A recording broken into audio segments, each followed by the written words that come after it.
Greetings. This is Mushtaq Memon, Professor Emeritus from Washington State University. It is my pleasure to have my good friend here, Dr. Fahim Atif. He's a researcher here in the Atlanta area, and he is involved in so many different things here in the community also. So I will just go ahead and request Dr. Fahim Atif to please introduce yourself, your background, and how you come to United States, please. Well, thank you so much, Dr. Memon. My name is Fahim Atif, and I am working as a toxicologist in ATSDR, Centers for Disease Control and Prevention in Atlanta. So I was born and brought up in Bijnor, which is a city in Uttar Pradesh, India. I obtained my master's and PhD degrees from Jamia Hamdard University, New Delhi. And I came to the United States in 2006 for my first postdoctoral fellowship, and I joined Department of Surgery in University of Nebraska Medical Center, Omaha, Nebraska. And I stayed there for like a year and a half. Then I moved to Emory University School of Medicine in 2008 for my second postdoc.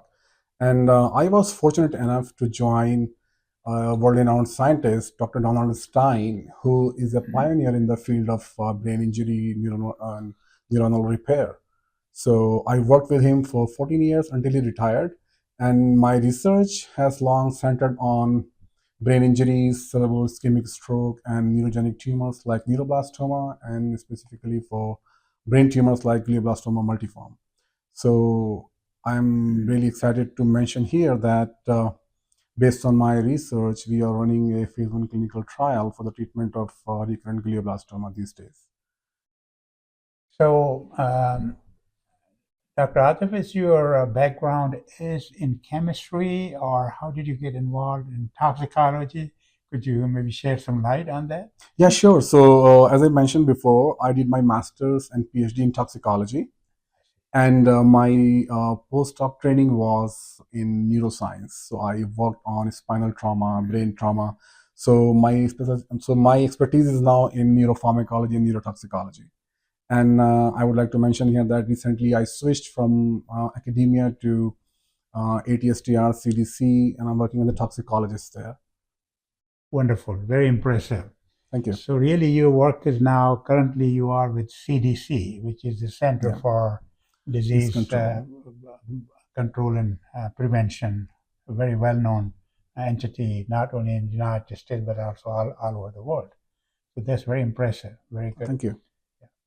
So how the question comes in that how did you get into these things? How did you come to United States? Because many of our global viewers are listening to our conversation and just wondering how they can come to United States. So that would be probably very helpful to please give us some more details. How did you apply? How did you come here? Sure.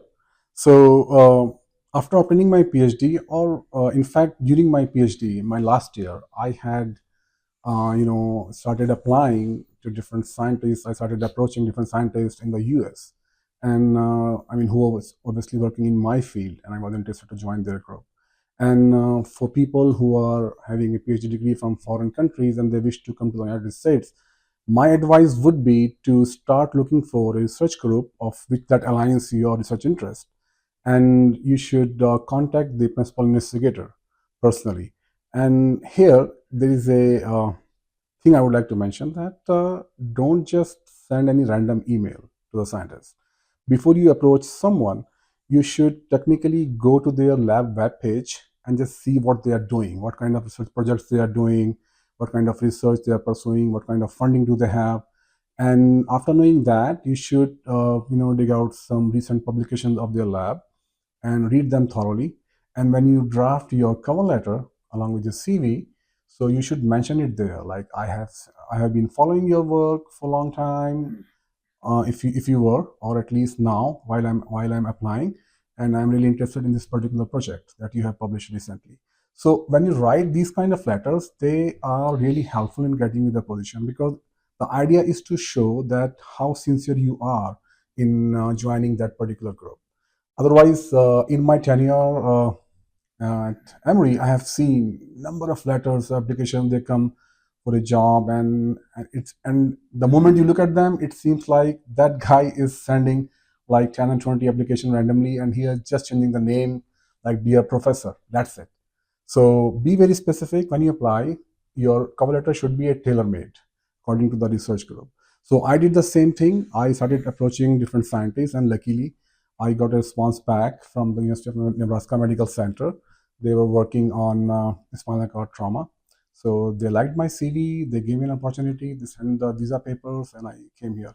That's how. And this is the strategy that works all the time if you have a PhD. Few things come to my mind. Number one is that I like to mention to our viewers who are not aware of United States map, that Nebraska, where Dr. Fahim Atif came first time, is one of the states of the United Yeah, States. And then it gets also very cold in winter. it is. So from there, then he came to, Atlanta area, and he mentioned the passing Emory. Emory is a very well-known private university here in Atlanta, which is one of the premier infant university, in the United States. So I think that's a very, quite accomplishment in that way. So, Dr. Atif, how many places did you apply? I just wonder that, it can't be that only one scientist you send your resume and he said, okay, come on down. That's a very interesting question, actually. So, yeah, it was not just one application. So, I identified at least 10 groups in the United States where I applied. And most of them said we are still waiting for some funding. Some, grant applications are pending under review in the NIH. And the moment we have it, we will definitely consider your CV. I also applied in different countries too, but luckily I think it was my 12th or 13th application that was accepted. That's a very good thing. Yeah. So once you got accepted, what were the next step? Did they say, okay, we'll sponsor you, we'll pay you this much money, or what, some kind of contract, or this is also a big hurdle for people who do not have enough money, to come here. Yeah. How is that possible? So for PhD students, I think it's a good news. You don't have to spend any money because once you get a sponsor here in the US who is interested in hiring you as a postdoc fellow, so they will pay for all your paperwork. All you need to apply in your home country for US visa, and you have to bear that fee, whatever it is. It could be few hundred thousand, I mean few thousands, and that is the part where you have to bear the money.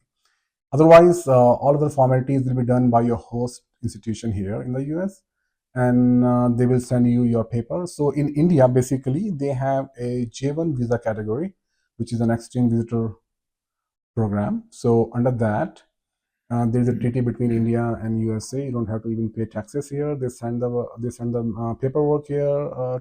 It will go to you, and you will apply in the US embassy along with those papers, and you will be interviewed in the embassy. And if they think everything is fine after checking your background and everything, all the formalities they will do, they will issue you the visa. So visa is not a problem. And this J1 visa is issued for 3 + 2 years, total 5 years. And but with this visa category, actually, there is a 2 years. There is a provision like you have to go back after completing your visa here, and you have to stay at least for 2 years in your home country. Then you can come back again. But for that one also, you have a provision like you can get a no objection certificate, and without going back to India, you can convert your J1 visa into H1 visa. So in my case, when I got the email back from my supervisor from Nebraska, he interviewed me online, and when he was satisfied, he was ready to hire me. He asked me for my information, my date of birth, and everything. He asked me for my certificates, and he asked his university HR, and they prepared the paperwork and sent it to me. And with those papers, I went to the US embassy and did all the formalities that was required for getting a visa. So that's how it happens. It is very interesting, Dr. Atif, that you mentioned about this J1 visa. Those of you who are listening, this is just like Dr. Atif said, this is an exchange visa. Means an exchange between United States and the other countries. So this is a between countries, agreement. So once you come here on J1 visa, just like Fahim said that the stipulation is that after finishing your assignment on J1 visa, you would go back to your home country for 2 years, then you can come back. But then in between, after that, if there is a way that your government can give no objection, I said, we don't have any problem if this person stays there, then it goes from there that you could stay. So does it then from J1, it goes to H1 or permanent residence? How does that work? No, actually, from J1, normally it goes to H1 visa. And once you are on H1 visa, then you can apply for your green card or permanent residency. I see. Yeah, but there is some provision actually, if I'm not mistaken, while you are on J1 visa, if your CV is strong enough, because there are certain requirements for applying for a green card here. If you fulfill those requirements, you can apply for green card while being on J1 visa too. But by the time you fulfill those requirements, 5 years, they pass away very quickly. So automatically you are on H1 visa. In my case, same thing happened. I mean, I was preparing my CV to apply for green card in the US, and it was my 5th year when my last year of my J1 visa, I converted to H1, and the same year I applied for green card. Wonderful. I know that India has some outstanding institutions and universities, but many folks that as I travel developing countries, they have this thing in back of mind, my education is really nothing, is not very important. Did you come across any kind of feeling that coming from India to United States, as people were not that excited? Obviously, your professor thought of you that you are good enough, to come to United States. Any advice for those folks who are listening to this? Complex, their education is really not good and not valuable to apply. Well, it's a very good question, and it's not abnormal to be a bit anxious about it, because it's a different culture here, definitely. And but one thing I would say, that just believe in yourself and never ever try to lie in your CV when you just contact any scientist here, because people here, they appreciate your honesty. If you know something, just write it in your CV. I know this technique, I know this assay, or whatever it is. Otherwise, if you just think like, okay, I'll mention it in my CV and it's okay, I'll see. So these things, they don't work most of the time, and they can be lethal for your application. So just be honest. What you know, and always be eager and ready to learn. Honestly say, okay, I don't know this thing, but I'm willing to learn. And people here they love to train you. All they need your honesty and your hard work, dedication. That's it. So it's normal to be anxious, but it's okay. I mean, it's not these days, I'm sure in India and Pakistan and other countries too, people are doing exceptional work in the field of research. So I think it's not a day-night difference. So if I can survive, anyone can survive. Wonderful. Anything that you would like to add, Dr. Atif? We touched upon quite a few things about visas, how people can come here. They shouldn't get any, anxiety and this stuff. Were there any letter of recommendations involved there? Did your professor ask for recommendations? Yes, I was asked to provide 3 letters of recommendation. So those are very important, because your referees, I mean, they will tell you about your background, about you. So that's very important here. So make sure whenever you apply, you should have at least 2 or 3 referees who are willing to give you a nice letter of recommendation. That's important. What kind of people should be referees? Because many times, my experience is from coming from Pakistan, that we ask somebody who know me in the college, to write me a letter of recommendation. And being myself in this country for so long, I have observed that some of those letters are not very useful. So, what would be your advice? What kind of referee should be, and how much detail they should put in? So the most important letter would be from your PhD supervisor. That is considered the most important one here. And in addition to that, you can ask your head of the department or any of your teachers who have taught you during your PhD program.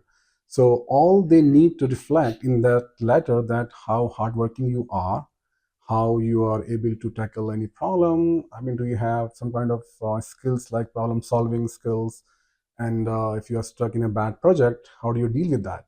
Because in research, 95% times your hypotheses are wrong. So you should not be panicking if something experiment is failing or something. So you should be, there's a specific mindset for a scientist. Failure is kind of, I would say, you should be welcoming towards the failure, because we learn from the failed experiments. So coming back to the reference letter again, yes. So your PhD supervisor, ask him to write a nice letter, and he should mention that these qualities in those in this letter, and that will be most helpful. So, as I understand, Dr. Atif, correct me if I'm wrong, that major advisor or other professor should maybe give some details, right? That, Yeah, such and such person was in my lab and, he did such and such type of work. And from, putting all those details, then can come up with a conclusion this person is very punctual or hardworking or whatever. exactly, Just exactly. saying Yes. hardworking is not enough, is it? Yeah, I mean, they should mention. I mean, it would be better if they can write it specifically, like how do they think that you are hardworking? How do they think that you are a problem solver? So, if something they can mention any specific incident in the letter, that would be great. So last question is, Dr. Atif, do you see any still there are opportunities in the United States? And I mean, I know you are in biological field, but there may be some people listening, from other fields. So what's your feeling? Do you see opportunities that are still there that people can apply? Yeah, sure, absolutely. I mean, if you see the NIH website, there are, number of projects which are being funded every year, and scientists here, they need new postdocs. They are looking for new talent. So I mean, obviously, if you just compare like 10 years back and now, there is a certain kind of saturation, because already we have some postdocs here who are switching from one lab to another, one institution to another. But it's not like there are no new vacancies. There are vacancies. So be optimistic, apply for a position wherever you see. And the best way is just you can just go online on the NIH website, just look for specific projects which is related from your field, and it will give you information about who got funded this particular year, and they will also provide you the information of that scientist who is funded. So just contact them directly and show your interest. So yeah, there are opportunities, certainly. This is an excellent idea. That I didn't even think about it. Going to our National Institute of Health, Yeah, NIH's website, and look it over, what kind of projects were funded, who were the PI, principal investigators, and write to them directly yeah, rather than trying to Google search it. yeah. Right? Okay, wonderful. I appreciate very much, Dr. Atif, all your wonderful advice and suggestions. My And pleasure. yeah, and I hope our viewers will take advantage of that and apply. Thank you. Oh, thank you so much. Yeah, bye bye. Bye.